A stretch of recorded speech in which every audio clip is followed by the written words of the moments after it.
পশ্চিম এশিয়ায় যুদ্ধের জেরে জ্বালানি সংকট, তাই পাকিস্তানে স্মার্ট লকডাউনের ঘোষণা। পাকিস্তানের শনিবার মধ্যরাত থেকে রবিবার রাত পর্যন্ত স্মার্ট লকডাউন ঘোষণা। পাকিস্তানের শনিবার রাত 12টা থেকে রবিবার রাত 11:59 পর্যন্ত স্মার্ট লকডাউনের ঘোষণা করেছে পাকিস্তান সরকার।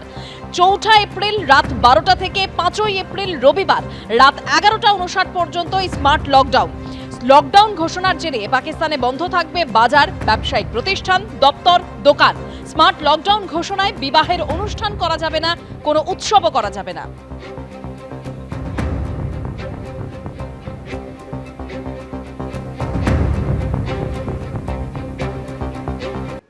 ভোটের আগে তুঙ্গে রবিবাসরীয় প্রচার। কামারহাটের তৃণমূল প্রার্থীর সমর্থনে প্রচারে দেব। মদন মিত্রের হয়ে প্রচার করছেন দেব। দক্ষিণেশ্বরে দেবের রোড শো।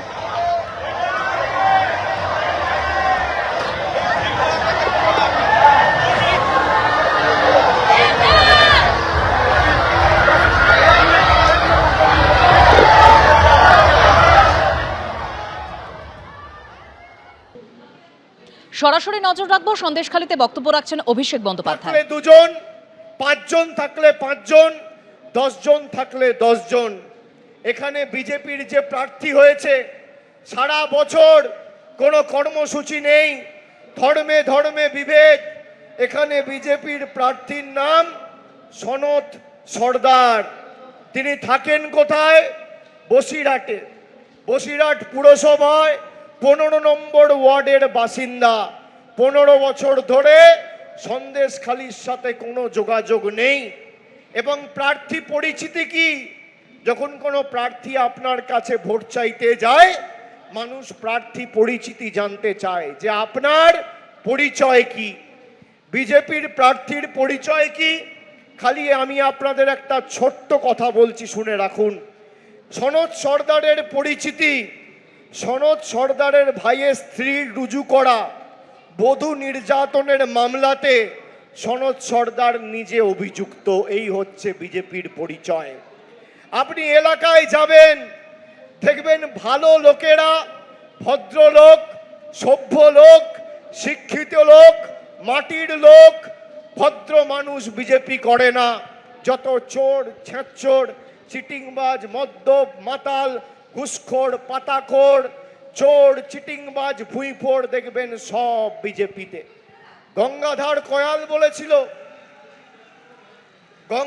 কয়াল বলেছিল যে আমাদের বুথে মদের খরচা 5,000 টাকা। বাংলায় কত বুথ আছে? 80,000 বুথ। মানে বিজেপি পার্টি চালাতে খালি প্রতি মাসে 40 কোটি টাকা মদ কিনতে হয়। মাতালদের পার্টি বিজেপি, পাতাখোরদের পার্টি বিজেপি। আমি বলছি না, গঙ্গাধর কয়াল বলেছে। বিজেপির মণ্ডল সভাপতি, বিজেপির কোনো নেতৃবৃন্দ তার বিরুদ্ধে গত 2 বছরে কোনো ব্যবস্থা নেয়নি। আর এই বিজেপির প্রার্থীর পরিচিতি: তার নিজের ভাইয়ের স্ত্রী বধূ নির্যাতনের যে মামলা রুজু করেছে, সেখানে সনৎ বাবু নিজে অভিযুক্ত। যত ধর্ষক, চিটিংবাজ সব বিজেপিতে। আর আমাদের প্রার্থী, আমরা এমন একজনকে প্রার্থী করেছি যে মাটির মেয়ে, সন্দেশখালীতে থেকে আগামী দিন বাড়িতে বাড়িতে মমতা ব্যানার্জির উন্নয়নমূলক পরিষেবা এলাকার মানুষকে পৌঁছে দেবে। এলাকার মেয়ে, মাটির মেয়ে ঝর্ণাকে তৃণমূল কংগ্রেস প্রার্থী করেছে। সর্বক্ষণের মানুষের কর্মী। আচ্ছা বলুন তো, 12 বছর নরেন্দ্র মোদী সরকার ক্ষমতায়, বিজেপি হিসেব দিতে পারবে 12 বছরে সন্দেশখালীর জন্য কি করেছে? আমি হিসাব দেবো। কত মহিলা লক্ষ্মীর ভান্ডার পাচ্ছে, কতজন খাদ্যসাথী পাচ্ছে, কতজন স্বাস্থ্যসাথী পাচ্ছে, কত মেয়ে কন্যাশ্রী পেয়েছে, কত বোন রূপশ্রী পেয়েছে, কতজন যুবসাথী পেয়েছে, ক কিলোমিটার পথশ্রীতে রাস্তা হয়েছে। আমি সন্দেশখালীর হিসেব দেবো। বিজেপির নেতারা পারবেন হিসেব দিতে? যদি এবিপি আনন্দ এগিয়ে থাকে, এগিয়ে রাখে।